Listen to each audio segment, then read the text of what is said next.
Le centre hospitalier de Boulogne-sur-Mer vient d'ouvrir les portes de son nouveau centre de médecine nucléaire, doté d'équipements qui le placent parmi les meilleurs de France. Le principal avantage du nouveau service, c'est qu'il est sur un seul étage. C'est un avantage pour toute l'équipe. Ça permet une efficacité de notre part sur notre temps de travail et aussi pour le patient, un gain de temps entre son arrivée et son départ du service. La nouveauté déjà, c'est qu'il y a 2 TEP scanners, donc peu de centres hospitaliers ont cette chance. Il faut savoir qu'on avait des délais qui étaient assez longs, donc généralement c'était 3 à 4 semaines. Il faut évaluer l'efficacité d'un traitement 2 semaines après l'avoir instauré. Maintenant, avec 2 machines, on a réduit nos délais, donc on n'est plus qu'à 1 semaine, voire 10 jours de délai. Donc là, c'est confortable pour tout le monde, que ce soit pour l'équipe ici, où il y a un peu moins de stress, que aussi bien pour le patient. Ici, on a 2 types de matériel, les TEP scanners et les scintigraphies. Les TEP scanners, généralement, sont utilisés pour la cancérologie dans 90% des cas.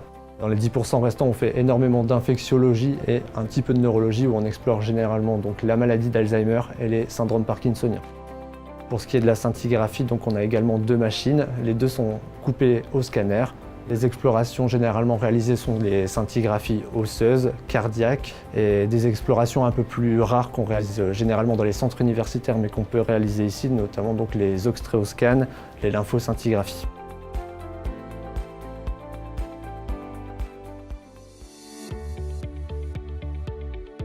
En médecine nucléaire, on va injecter le médicament radioactif au patient et c'est le patient qui va réémettre la radioactivité. C'est ça qu'on va venir détecter. On va venir voir le cheminement du médicament radioactif au sein du corps du patient. La réglementation, que ce soit pharmaceutique ou la réglementation de la radioprotection, est en constante évolution et nous impose de plus en plus d'exigences. Et du coup, la conception de ce nouveau service a été faite pour y répondre au mieux. Placez vos mains entre les détecteurs et serrez-les ensemble. 5, 4, 3, 2, 1. Non contaminé. Toute l'organisation a été faite pour se mettre en conformité avec la réglementation et renforcer, améliorer la sécurisation du circuit du médicament. Nous disposons désormais d'une salle d'attente pédiatrique qui nous permet d'accueillir nos jeunes patients différemment des patients adultes et ainsi de limiter leur exposition à la radioactivité. Dès le début du projet, la conception du laboratoire a été menée de façon à pouvoir, dans le futur, préparer les nouvelles molécules qui arriveront sur le marché pour avoir des examens plus performants.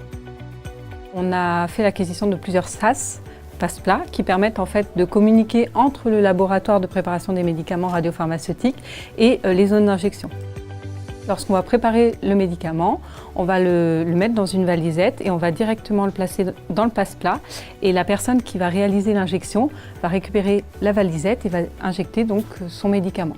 Pour nous, c'est un gain de sécurité. On est maintenant sur une zone à atmosphère contrôlée.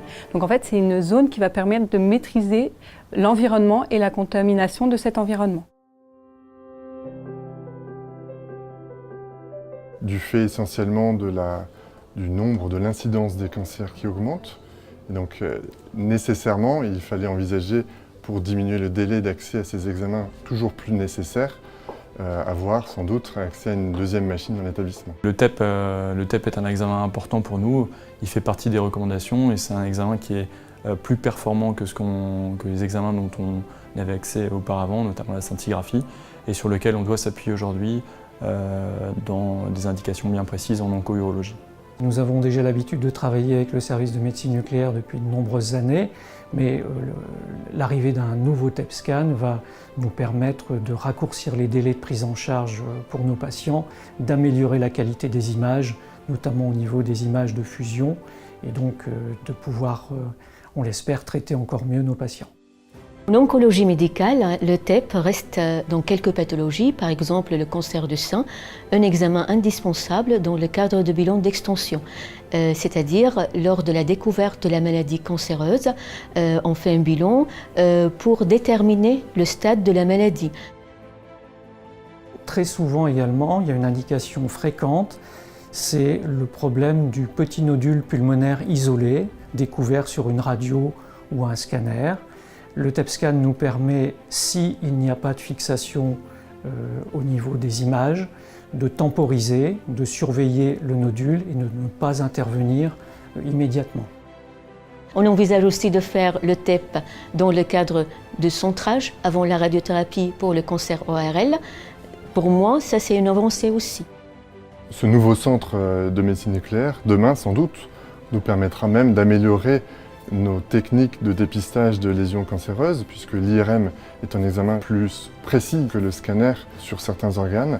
C'est sûr que le couplage d'une imagerie métabolique et d'une imagerie plus précise nous permettra demain de mieux dépister les maladies cancéreuses et leur extension. Ces nouvelles machines de pointe placent l'hôpital de Boulogne-sur-Mer parmi les meilleurs services du pays en termes d'équipement.